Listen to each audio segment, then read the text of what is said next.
Welcome to Traveling Down Archaeology for the 21st Century. I'm Gary Byers.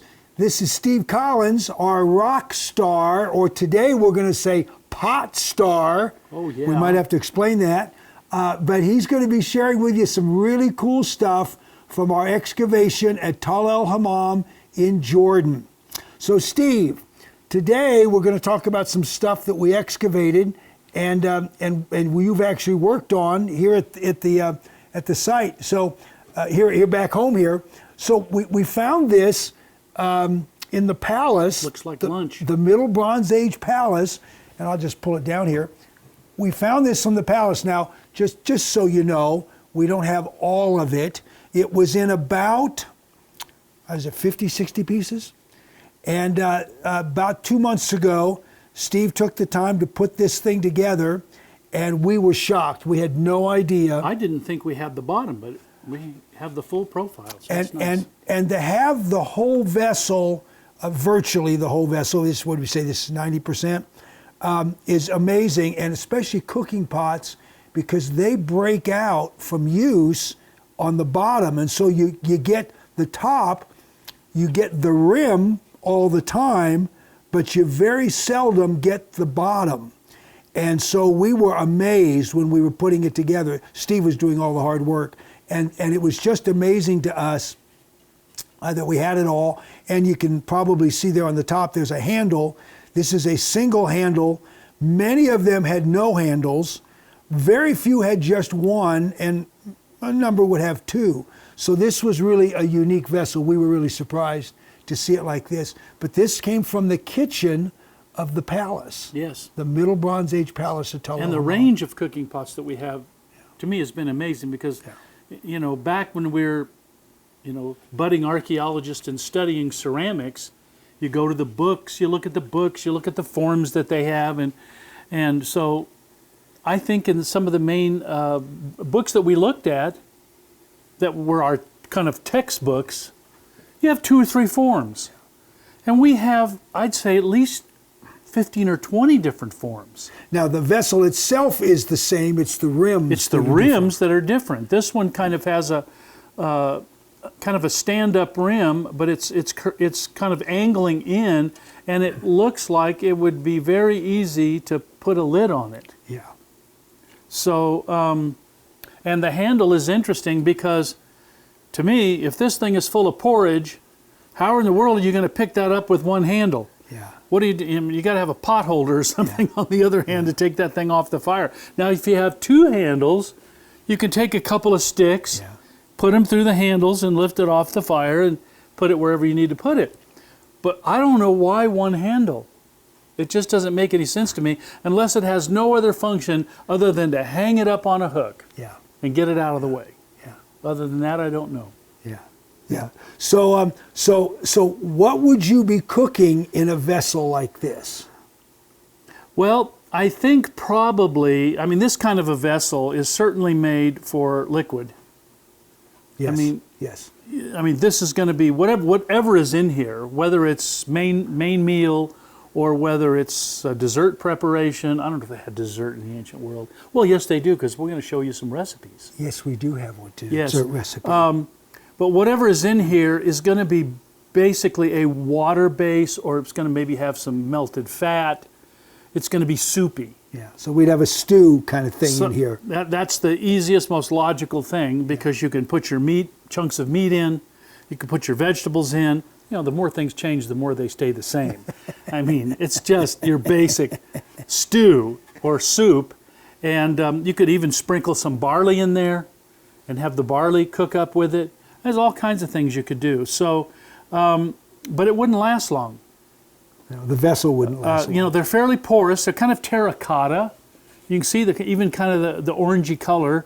The outside's really blackened because of being on the fire so often. And so it's kind of sooty on the outside. But by the time you cooked, I don't know, maybe we'll test this someday, but by the time you cook a dozen meals, or maybe this lasts a week, maybe it lasts a month, as you said, the bottom would typically break and blow out because being porous, it would soak up the liquid. And so and then it would just burn out. So, thinking of a stew, you actually have an ancient recipe for a stew that would have been made at the time period that this pot was in existence. Yes.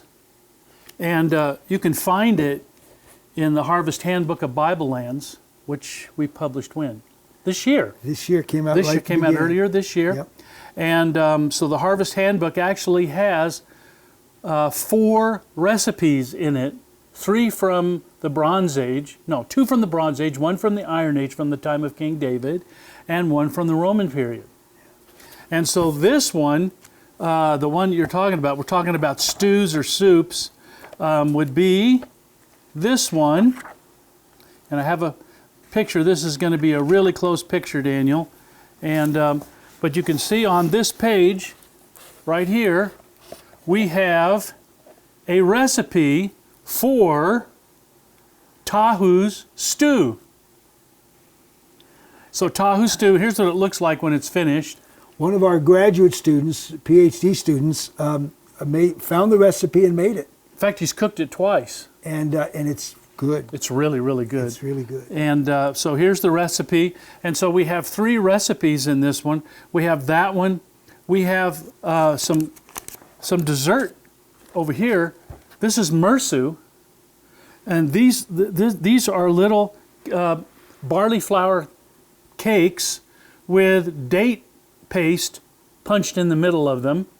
Yeah. And that's how you get the sweet, because they don't have sugar. Yeah. There's no sugar in antiquity. So you use honey or you use dates. So that's another one that's in the book. And then we have King David's favorite. That's my favorite. I love those.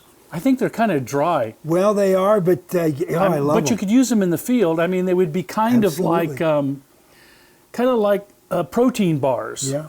You know. And so here they are. They're David's favorite raisin cakes, and they're actually referred to in Scripture. Yeah. Yeah. It's amazing. I think that's amazing. So there are recipes in the Harvest Handbook. By the way, great maps, great figures, breakouts, about page size discussions of dozens and dozens and dozens of issues and artifacts and buildings and all things Bible are found here. Your Bible, don't read it without this. Okay. It's a pretty good commercial. By the way, who wrote that book? Oh, the 2 knuckleheads, myself and Dr. Joe Holden, Of Veritas International are the University. principal editors, and I think I did quite a bit of the writing. But you have pieces in here, I got a little bit, and bunch of scholars. Yeah. Great book, here. brand new, that we just went out at the beginning of this year. So hope you'll pick it up and use it. All right, so we have all kinds of recipes, and the stew certainly would have been made in here. Now I have another vessel here. And I see you have some pieces over here of, this is my absolute favorite vessel of all time. I don't know why I fell in love with these things, but every one of them is distinct from every other one. They have similarities, of course, but they're very different from each other. And I see you broke one. Gary, Well, I spent a lot of time putting that together. I know, and you broke it. All right. So it actually, if you put the top up like this, it would be straight like that. And so we call it kind of a straight-sided vessel, because it doesn't have a lot of curve like that one does. So it's just very straight. Not exactly straight, but that's how it would stand. And we call this, describe this a little bit. Well, we have a very scientific term for this decoration, highly technical. We call it a pie crust decoration. And well, you can see it looks like a pie crust. My grandma used to do this. Yeah. I know it. And so we call it the pie crust decoration. It has a real simple rim, but this little decoration is either right along the rim or below the rim, and sometimes it has holes. Yeah. Maybe weep holes or steam holes or something. But these are interesting because now this pot that we had before is wheel made. Yes. It's made on the fast potter's wheel. The fast potter's wheel was invented around 2100 BC, and so most of the vessels after that, we call that the beginning of the Middle Bronze Age. Most of the vessels starting in the Middle Bronze Age were wheeled on the fast wheel. This one, even though it's in the Middle Bronze Age at a time when everything else is being fast wheeled, this is handmade. Yeah. So we think they're local. Even the people who cook the meals, the people in the kitchen are actually creating these pots themselves locally and maybe firing them, because they're not very well fired sometimes, firing them right in their cooking ovens. Yeah. Right alongside So what you they're just cooking. form it and give it leather hard, and then you just put it in the oven and Leave cook it in there, Yeah. you know, because cooking goes on all the time. Yeah. And that's one interesting thing about the ancient world, the taboons. Now they have these clay ovens. You see the round bottom. Yeah. Well, where does that round bottom sit when it's when something's cooking? Well, you have these clay ovens here in New Mexico. We call them hornos. Yes. But they're a clay oven, has a little opening. It looks like an igloo with a hole in the top, made out of clay. Yeah. And so you don't cook inside. Now these might cook inside the hole. On the coals inside, on the ground. But the top has a hole, and this would sit right in the hole on the top. So if this was that oven, it would come out as sort of a dome, and then on one side there would be a hole where you would be stoking the fire, and you might well put this vessel inside so you could be cooking something down here maybe, and then maybe even something up there. Double oven. Double oven. That's Hey, good. yeah. So something, as you said, some things never, Yeah. things never change. Exactly. Now, this one in particular, and this is, that I broke. This one in particular is very exciting to us, and we didn't realize what we had here until 2 months ago when we were putting these together. Yeah, this is really interesting. In the centuries, actually millennia, leading up to this vessel, they were cooking in a completely different way because they didn't have taboons. Taboon is the Arabic word that we use for oven, and they didn't cook on an oven. They had just a big jar with large shoulders and sort of a narrow and then a flat bottom, and they would just build a fire around it, sit it there on the hearth and build a fire around it and cook.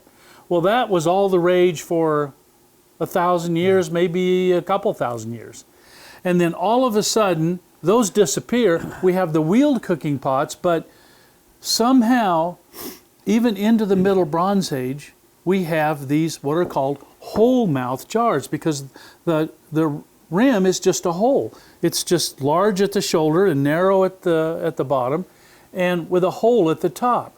Now this has the same pie crust decoration as our straight-sided cooking vessel, but this is more of a jar than it is a cooking vessel. But used to cook in for sure. Yes. Absolutely the same material. So whole mouth, the whole mouth tradition,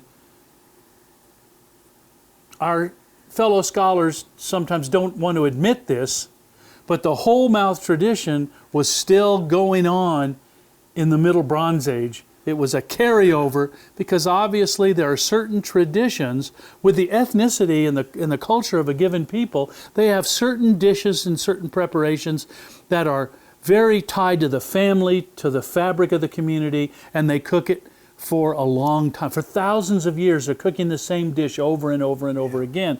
And it goes on into the Middle Bronze Age, and they are hanging on to this particular vessel because there's a certain dish that only gets cooked in this vessel.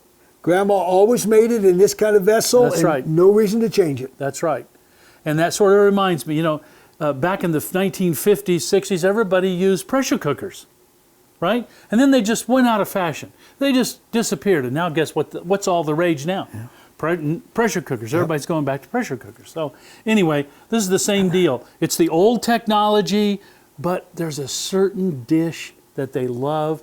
It's traditional, and they use this vessel. And pieces of this vessel, if you're excavating in the Middle Bronze Age in the Holy Land, you're going to find pieces of this vessel. Yeah. Almost never the bottom. It burns out, but you find it on the top. So we've been talking about food. I'm kind of hungry. what's for lunch? Yeah, let's go to lunch. I think that's it's a time. good idea. Well, folks, we're glad to have you join us. If you're hungry too, try some Tah'u stew. It'll be good for you. Thanks for joining us.